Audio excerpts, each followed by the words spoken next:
Welcome to Toffee TV. I'm joined by Rob Sloman, who is making and has made the brilliant Howard's Way film. Good to see you. Good to see you. Last time we spoke on camera was back in April, when you were things were just kicking off with. I know obviously you'd had it planned and everything else, but hadn't shot much. No, just about to start trying to put everything together when you're getting the shooting done and all of that. And now, 6 months later, we're at the end of that journey. You've lost a bit more hair. Yeah, have you noticed that? I've just noticed it. Yeah. Mine's gone a bit darker than yours. You've lost yours. But very good. I mean, what's it been like the 6 months? Well, April, May was crazy because there was a sort of limited. If I was going to be able to make it this year, had to be busy in April, May. Had to get lucky with some schedules and had to be able to get over to Australia and get back and then just get straight into Liverpool. And the good thing is a number of the players still live around Liverpool, so we were doing 3-4 interviews a day to try and get it done. Cameraman was delighted because they earn the same. Whether they do one thing in a day or four things a day, they get the same money. So I'm cramming it in, and they're like, "Really? Do you not think we should do that tomorrow?" I'm like, "No, I think we should do it today. I think we should." The light's better today. Yeah. So, and we had there was some great bits of fortune. I was in the Central Library, and somebody came over and said, "Are you the chap making the film about Everton in the 80s?" I said, "Yeah." She said, "Did you know that the Everton collection is here?" And I didn't. I should have, but I didn't. And so we went down into the treasure trove there, and the trophy was there, and I've put pics out, and people have seen that the Cannon League trophy was there, and other stuff that we didn't put out. Bawley's boots, the white boots, the original white boots were down there, so that was amazing. Yeah, so that was brilliant, so that was a bit of luck, and then the Sabutio stuff that you may have seen that I put. So that was again. Somebody just tweeted it, and I happened to see it, and I thought, God, those are amazing. The detail was amazing. So, got hold of the guy that had got them made for him. They were bespoke for him, and he said, "Yeah, come and film them." And then spoke to Thomas Regan. Do you know Thomas? Toffee art, yeah. And he wouldn't tell me how he did it. I was thinking like it must be like a mini stencil. But what a talent he is. And then went to film. And the guy who'd got them had actually got a stadium, a replica Goodison, but not just a replica Goodison. It was a replica Goodison from that era, the 80s. Yeah. So he'd got the Bayern Munich team, the Everton team, and the stadium as close as he could to what it was like. Yeah. So that was, that was a fun fair. That one, that was brilliant. And so those little things came along, and then we did an extra little bit of filming with Kevin Sheedy, which was great, and all the players bought into it as I hoped they would, and I think they all come across really well. That was important when I was watching it back. You have to think they're going to be sitting there watching this, So are they happy with how they come across? Do they have enough screen time? And every one of them had a story, and I sort of ticking them off that. That Neville gets his time and Gary, and then you go through it, right? So 1 to 11, and Alan Harper and Kevin Richardson, and they all have their moment in the film. And so from that point of view, I'm happy with it. And it was a really busy time, but I'd be lying if I said it wasn't great fun, because it was. And I'll never do anything. I've done some things before in my life that I've really enjoyed, and I worked with Sevi, and Sevi Ballesteros was my absolute hero as a kid, as a golfer, and got to work with him, and it was brilliant. It was amazing, and did some superb things there. But for a condensed period of time, to be making a film about the team that has sort of 45 years near enough been such a central part of my life, and still are ridiculously on weekends when they can sort of ruin the mood like recently. It was great fun, and I sort of worry about come middle of November what I'll do, because nothing will feel quite as exciting as doing this for what's been sort of 2 years. I mean, you've put a downer on it there, haven't you? You'll be, what will it do after that? I missed those flights to Australia and Minnesota and places. Well, we didn't have to go. Because he was over. Because Adrian came over here, but it was. Yeah, I mean, I wasn't excited about sitting on a plane in the back of the plane for 20 hours and then literally filming for a day and getting back on the plane. I wasn't. It was, but the stuff out there was good, and the weather was kind, which was important. Once it's done, you sort of. I look back now and I think, we did quite a bit in a short period of time, and then it's just then you're thrown into the edit suite, and it really matters. Every scene really matters. I had an idea of what I wanted it to be, and 10 different people would have made the film 10 different ways, and I'm sure of that. And Two Tribes came out, and I love Two Tribes. Much more political than this will be. This is much more a celebration of that team, that era, and we touch on all those things. And I think we've got a really good soundtrack. One or two tunes that we couldn't get for various reasons, Deacon Blue. But I think it's really close to the film I wanted it to be. It's lots of fun. The players tell lots of good stories. I hope people laugh, and I hope people feel proud of that team. I'm sure they will. There's a bit of emotion in there as well. So, if I had another crack at it, I wouldn't do much differently. I mean, that's the key thing. And another key thing is, it isn't just Howard Kendall's life story. No. Just get that across, because some people have took it on board as if it's Howard's life story, but it isn't. It's about, as far as I'm concerned, and there'll be older people than us who will may challenge me on this, but it's the greatest Everton side of our era, of our history. Colin's interesting, because I said to him, we were talking about Bayern Munich, and obviously every player has just said, oh yeah, that was the night, if I can take a game to the grave. So it never occurred to me that somebody else might think that.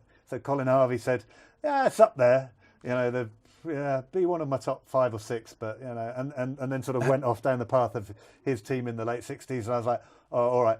So it's not Howard's story. It's about him putting together that team in the style of the Magnificent Seven or the Dirty Dozen or whatever, finding the players that needed to fit his team, and then sort of introducing those players sort of one by one in the film, and then letting the story flow. Howard comes in, he brought in Alan Bailey, Mick Ferguson, part of the Magnificent Seven. I'm going further and further down the pecking order here. I don't think there's anything for me. Maybe it was time for me to move on. Heath has pushed forward. Sharp! Oh my goodness!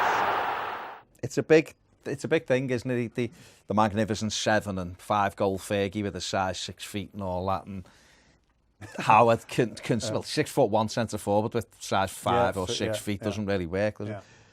And obviously out of that Magnificent Seven, there was only Neville really who was some, when he bought Adrian. It's not Neville really. Well, no, it is Neville, yeah. And Adrian, and he did piece this team together. I remember talking to Andy Gray back in April through you, obviously, and him and Sharpie, and then saying that when Gray come in, looking around and dressing him, there's no leaders, everyone was a bit head down, and looking at that team then, I remember being in the street then, we beat Coventry in the League Cup 2-1, we're getting beat 1-0, and Reid comes on, and we win the game 2-1, Sharpie and Heath scored, and you wouldn't have ever thought that 18 months later we'd be the greatest team in the land, and often I do this, I look at like our current team and go, is there a chance? Is there any way that this team could... And it is a bit like that at times, that sometimes things click together.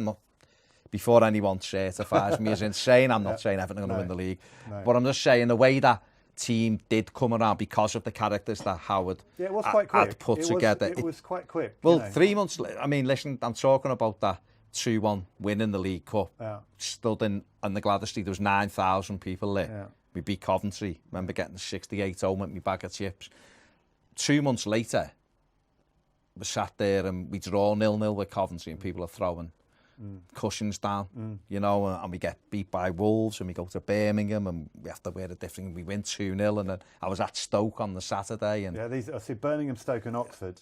Are the games that the players talk about as and Coventry as well. But this is one of the things that I'm sure people would love to see more archive than you can put in the film, but the budget is the budget, and you have to try and, but Birmingham, Stoke and Oxford happened fairly quickly after each other, and Andy Gray and Peter Reid talk about it in the film, and Neville as well, and they won, they drew with Oxford, but obviously Adrian's goal, and that was between those 3 games, something was happening and they got it all right. Andy Gray says that before the Birmingham game, Howard says, if it doesn't happen today, I'm making big changes. Got to do it. A lot of you are, and they win the game, and then Stoke with the windows open and the crowd outside, and then Oxford, and after that, the momentum picked up pretty quickly. They finished the season really strongly. Finished 7th. Well, from Birmingham, we were 18 league games without losing. Yeah. So one of the things I was a bit disappointed at is Graham Sharp, I think it's a game before the cup final, or a Goodison game shortly before the cup final in '84 against QPR. Graham Sharp scores an unbelievable goal, and I wanted to get it in.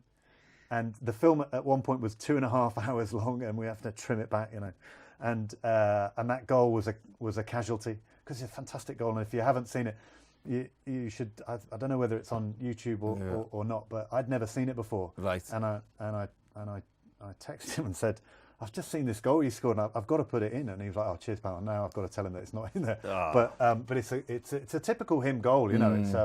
It's a volley from an acute angle, and it's brilliant. But it's not in. It's not in. It's on the floor. Didn't make it. So much stuff did. I was going to say, that when you're putting something together like this, and obviously you start big and you have to chop everything back down. Yeah.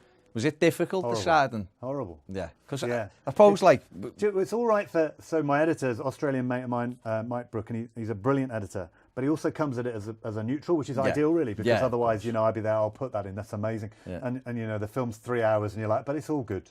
And he's like, do we need that? And I'm like, yeah, we need that. And then you'd start to sort of debate it. And what would happen sometimes is that he would get in early in the morning, and so I would leave late at night, and he'd get in earlier, and he'd say, I've made a few tweaks, and I'd look at it, and I'd go, oh, really? You think we need to leave that? And he said, look at it, maybe look at it in a day's time or whatever, but I think it's better. Yeah. But he was probably right. There's one thing, I mentioned it to somebody earlier today, that there was a great bit where, so we've got Jim Rosenthal and Clive Tilsley in this film. Okay. Because Jim was doing all of ITV stuff at the time, and Clive was the Radio City commentator. Yeah. So they were both around the team a lot. So we got them to do stuff, and it helps sort of narrate the film in bits. And Jim said that ITV and BBC commentary teams and the presenting teams on the cup final, it was war. So in terms of getting the players before and after the game, there literally were fights. I thought, this is great, I love all this. And he was saying, to get the players at the end, it was a big thing, who's going to get the goal scorer and all this stuff. Yeah. And there was a nice scene where Bob Wilson sort of pulls a player towards him, and he's got, I think he's got Andy and he's got Kevin Ratcliffe, and then Trevor Steven appears, and he sort of leans in to make sure he doesn't lose Trevor Steven, and says, Trevor, great game today, the cross for Andy's goal there, and how was it? And Trevor Steven says, it was brilliant, but I'm really tired now. And Kevin Ratcliffe just looks at him and goes, why? What have you done? And I thought it was brilliant. I thought, because they're Everton, so everything they say is brilliant and funny and stuff. Yeah. And I loved it, and I liked the Jim Rosenthal story before it that linked it together. And I came in one morning and Brookie, my editor, chopped it out. I'm like, what have you done that for? And he says, I just think it's sharper, stronger, better without it. And there were so many of those things where he was the editorial, but I think I started off in newspapers. No one can tell me editorially how to put it together, but he was right. I was too. You can get too close to it, and you need somebody to come in and say, "Don't think yes, no, yes, no," and we chopped a lot. 2.5 hours down to an hour 50 or hour 48 as it is. That's a lot of stuff to lose. A lot of chat, because it wasn't all archive. But we lost some bits that I fought hard over, but I don't think it should have been over 2 hours.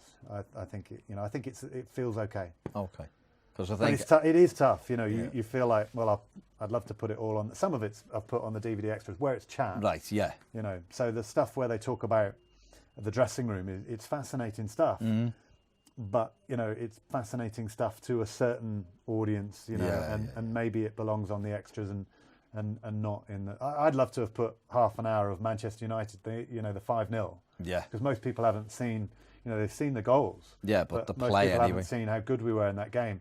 And so we've stuck half an hour of that on the DVD extra. So because they could have scored 10. Yeah, they could have scored 10. So it's good to, it's ropey footage, but I think it's, people will like that. Well, listen, they're the extras that you want to see, aren't they? There's a few bits on there that I was crying about nicking out, but they're on the DVD extras, so get the DVD. Make sure you get the DVD. It's all out.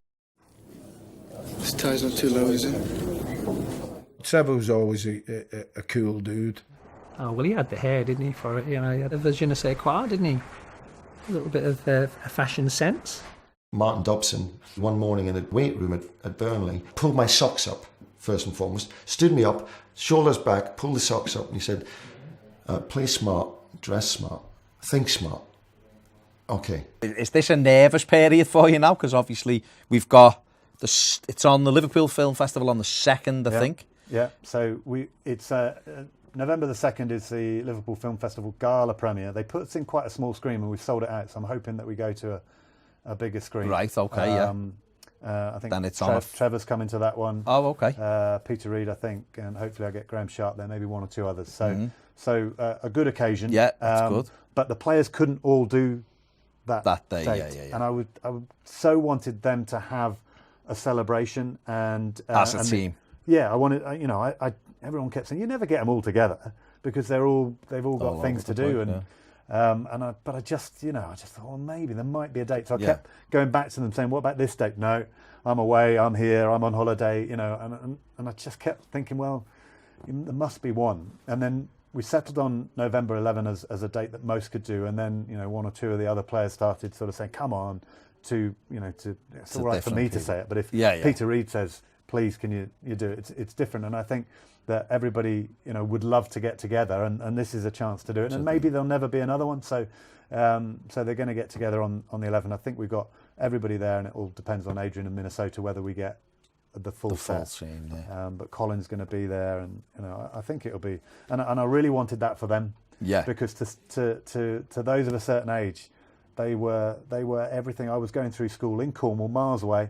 But I used to sit there on a Monday in assembly, and then you're daydreaming and you're away with it. All I'm thinking about is I want to get to Saturday or Wednesday or whatever, but I want to get to the next game because we'll win it.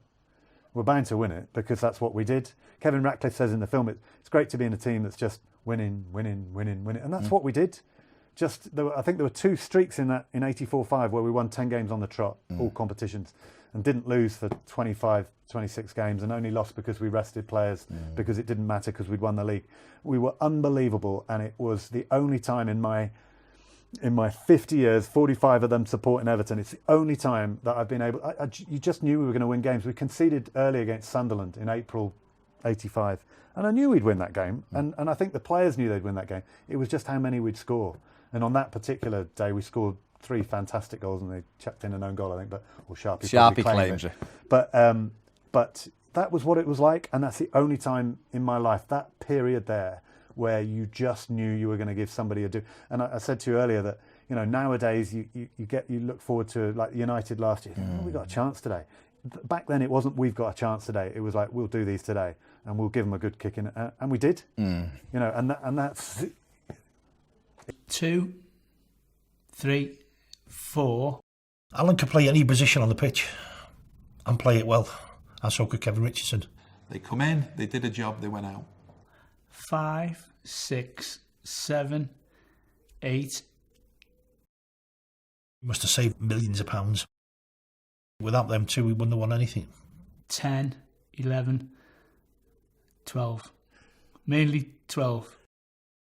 Just thinking back as well as a kid, and you take it for granted because it starts happening every week where you're winning and winning and winning. I was saying to Billy, and who's our young lad who's made that last year was probably the best run he's seen of Everton for a while. Yeah. I used to want the opposition to score because you'd know that we'd get a response from. Now I'm terrified when we give the opposition a corner. Yeah. It's that bad, but I think then are as well. Well, without a shadow. I mean, that game you're talking about, Ian Wallace scored after 85 seconds. Sunderland, and it was like, we're sound. We'll just wake up here, and it's 4-1. It was just a period towards that end of that season, and every game was a massive game, and they never let you down. No, they just delivered the incredible thing. And the late equalisers that other teams seem to, specialise in now. We did that. Doing it. We did that. We did it against Ipswich in the quarter-final. Yeah. We did it in the semi-final. I remember being at home in my room, and I had a little black and white telly in my room. I'd have been 15. And I remember switching it off with about, I thought it was over, and I remember being in my room thinking, well, what a run that was, and I would have loved it, And the FA Cup final was such a big deal in those days. To those of us that lived, 250 miles away. It was a really, really big deal. And to get to a final when it was a celebration of your team all day. All day, 9 o'clock on the bus, morning. in the hotel. Yeah. Fantastic. And and I really wanted that because it never happened for Everton. And I remember 84 being the first time and just celebrate. That day was just, and then wanting it again and thinking that well, you know, Luton were 1-up and everything. Every time you heard the report from the ground, because obviously it was different, you just had to wait. Then. And yeah. you know, I think the other game that day had the live radio from where I was. You know, so I think it was Man United Liverpool, wasn't it? Yeah. So that was the live commentary, and then and then I remember turning so I turned my telly off and I'd given up, and I was just sort of sat in my room and I thought I'll just turn it on just to get confirmation. I turn it on and Des Lynam saying, well, let's have a look at the 2 games and what they're up to now. And I thought, what's he mean? And the players are just sat on the pitch, and it was like one of those fantastically happy moments where you know, and you knew that you'd win that game then. Yeah, but we've equalised. Yeah. I didn't know how we'd equalised. And we do a bit on that Luton game. The Luton game's good in the film, and Sheedy talking about how it wasn't his best hit, but it was the only place he could put it. And I think you might have seen the tweet that I put up with the goal from a different angle. We've got a couple of those from different angles, and the fans going mental. Limbs. You know, it's just just off the charts. And the Mountfield one is the same. And you know, Everton throughout the decades, Everton have been sort of the best at pitch invasions. Yeah, you know, we do a little bit of that with Frank Wilmot for the Liverpool game, the Windmill Man. Windmill Man, yeah. But you know, that game and the fans and what they're doing, and you know, I only saw that on the telly, but you know, that Luton game, the fans have. I went to the '95 semi-final when we played Tottenham at Elland Road, and Everton had 3 sides of the ground. Tottenham had more fans apparently, but we had 3 sides. They had the big stand, didn't they? It felt like a home game when you walked. It felt like a home game, everywhere. And that's the only time that I can say that I really experienced that, because that was one of those rare occasions where you weren't sweating really, because they won the game quite comfortably, and generally. You know, I just watched it and thought that's amazing to be part of that. And then, and I hope, and I think, because the fans are a massive part. They are now, but they were then. And that game, and Notts County and Oxford, and all these games when you can see how much it meant to the fans. And Wembley in '84 when the bus arrives is bonkers. And we do a bit on that as well. And the players talking about what it was like for them, and we make fun of John Bailey in it. You need to see it, but the fans were sort of desperate but expectant on that particular day, and then to see the joy that was following in '85, and the fact that they got to celebrate Wednesday, Saturday, Tuesday, Saturday, and that it's just, people can't really understand what it was like, and it was crazy. And I was a school kid miles away in Cornwall. It was still amazing. Well, I mean, that's the thing, isn't it? Is that's where I hold my Everton standards from now, and so when people look and go, well, Everton big club, I automatically get transported back to that when we were just bouncing. You can't help it though, can you? Well, but that's. I said something the other day on one of the videos we've done, and it was, if we don't uphold them standards as fans now and demand that that's where we want to go, why would people who come into our club, who've got the power to change stuff, why will they then think, well, Everton should be up there? Why should Everton be up there? They haven't been for years. So we have to remember them times. We have to drive them. And that's why, for me, this particular film, and I've said this to you for 6 years, that we've been having these conversations. I mean, you did forget that, you know, we'll talk about that at a different time.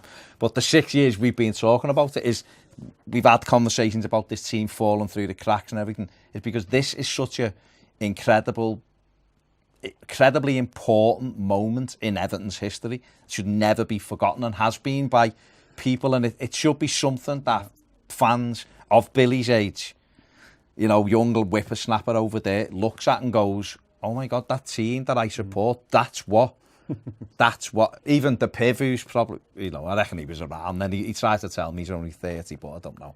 But fans of that age look and go, that's what we were. Yeah. That's what the other lot have done. I think you know, we were. I think a lot of the feeling is that what we could have carried on being, and you know, and everyone feels that. And you know, when I say to people, and people don't care. You know, no, you know, they've heard it all before. You know, well, you know, Leeds used to be a big club, and you know, how far do you want to go back? Huddersfield, and so on and so forth. But you know, we would have carried on. Neville Southall says in the film, we were the best team in Europe by far. We were. And we would have been the best team in Europe by far for at least 5 years. And he's probably right. And everyone go, well, yeah. But it wasn't our fault, and you know, things that happened, we couldn't control them, and we do that in the film, and hopefully we do it the right way, you know. And it's not about blaming things, it's about, from our point, it's regret, because I don't think we've ever really recovered from it. Well, people say, people go, oh, bitter Evertonian. Well, we are bitter because we're bitter that we would have won the European Cup. We're the only club that can can feel that way because, you know, I've said it We had before. two But if goals at it. if that happens, if Heysel happens in the 70s, then there is no Liverpool dynasty. They can't do the European Cup stuff that they did and went on to establish themselves as maybe the biggest club in the world. You know, and that is off the back of what they did then. You know, and if it happens in the 90s, then United can't do it. It happened in the 80s and it stopped us stone dead. It did. And, you know, that's just a fact. People left, and it is. And there was a young team. It was 24 average age, something like that. I mean, I think Kev Ratcliffe was 24, youngest captain around. Youngest captain. And it did. And you can't say it, and 5 years later Sky are on board and football changes forever. And it would be very difficult to imagine a scenario where 5 years after our latest league title, if we're still in Europe and that squad stays together, that young squad stays together, that we're not a part of the picture in 1992. Because we would have been, and because of that, you know, we slid away and you know, just about held our status a couple of times, and you know, people, you know, I go to Saturday morning football and I tell people, you know, so how's your film going? I say, it's going all right, etc. And someone will always chime in with Everton, a big club, and all that stuff, and you think, and there's not a lot you can say. Well, you can say they're the fourth most successful English club. You can say that, but I know it does. It's every year it means less. Yeah, doesn't to us, but it does to anyone. I know. So it's, you know, it's there's two sides to it, aren't there? I'm really happy that we got to make this film because it represented so much of my sort of childhood, and I knew in the 70s what it was like to not quite be good enough to. So to, you know, it wasn't like we were brought up on success, and then we lost it. You know, we had the low, and then we went up, and it was just taken away when, you know, and. Yeah, I mean, 20 however many years ago, and I still feel like, you know, what could we have done? How many European Cups would we have had? And, you know, we can't talk about it because it didn't happen, but we do talk about it because this bit did happen, and at least we had that, you know. Absolutely. I mean, finally, where can we see it then? How can we get hold of it? Because every Evertonian really needs this as part of they need to buy it. Because it's your history. It's an incredible. It'll be amazing. I haven't seen it, but I've been there and seen some of the filming and different things. It's a vital piece of your Everton collection, and you need to get it because it defines it for me who we are as a football club. We come from hard times, a period of hard times, the 70s. Started off winning the league in the 1970, and then we dropped off. This was incredible, and like Rob just said, then it would have gone through the roof, and it was taken away from us. So, and they're good guys. They're good guys. They've got stories to tell. They're proper characters. You couldn't really do this sort of thing. It'll never happen. And again, what you've got, you know, so the changing room and the tight knit group that they were, and the fun that they had. Yeah. And I hope that sort of fun and the fact that they ripped the Mickey out of each other, you know, throughout the film, that was important to get that across. But not all of it, though. Obviously, some of it couldn't go on. No. But so how do we get the how do people get hold of it? So the website evertonhowardsway.com, there's all the details there, but you can pre-order it now. Can I say that you can pre-order it on Amazon? Yeah. It'll be in HMV. We've got a signing in HMV on the 11th actually, so people should come along to that. Gary Stevens, Trevor Stephen, Neville, I think, maybe a couple of others. Nice. Derek is going to be there. You can find out where you can download it. So it'll be available on all the, you know, so the Virgin and Sky Store and Amazon and iTunes. So you'll be able to download it. Yeah. Obviously, you'll be able to order it, pre-order it, go buy it. So all those sort of things. Brilliant. And I'd like to think that anybody who potentially would want to get hold of it, would want to see it, will be able to. That's important. Yeah. Access is important, obviously. Yeah. Brilliant. Big thanks to Rob for coming in. Good luck, mate. Good luck. But obviously me and Ped will do a little bit more on this as well as we move towards the premiere of it, and then some stuff after it as well. And hopefully we'll speak to you around the premiere we will do. As well as we're about to unveil it to everybody, for the world. Big thanks for watching. Don't forget to subscribe. Don't forget to get over and check out all the details Rob's give you there. How to get your tickets, how to buy your copy and all that. Very important. Massive importance in our history. Thank you very much for making it, because it's been long overdue. Thanks for watching. See you later. There's something unique about Everton. The history grabs you, and once it grabs you, it never leaves you. Everton brought the cup back to Merseyside, and a victory for Everton. Disaster. disaster for Everton. I can't see where this is going to change. Ian Rush, can he score his fourth? Yes! We've had many occasions like that where we'd let ourselves down. Howard Kendall was introduced as Everton's new manager. And I have been appointed today to bring success to Everton Football Club. So his positive influence actually changed the way we played. Howard Kendall was tactically so aware. I'd have run through a brick wall for him. That's what wins you league titles. Come on, boys. Yeah. Not the light at the end of the tunnel. Once you walked down that tunnel, it was like nothing else mattered. You were going in as a gladiator. It's settled now! The FA Cup, 1984. It's just a sea of blue. Fans banging on the bus going, And I've never heard anything or seen scenes like it. These guys have been waiting years. That was mind-blowing. It's great to be in a side where you're consistently winning.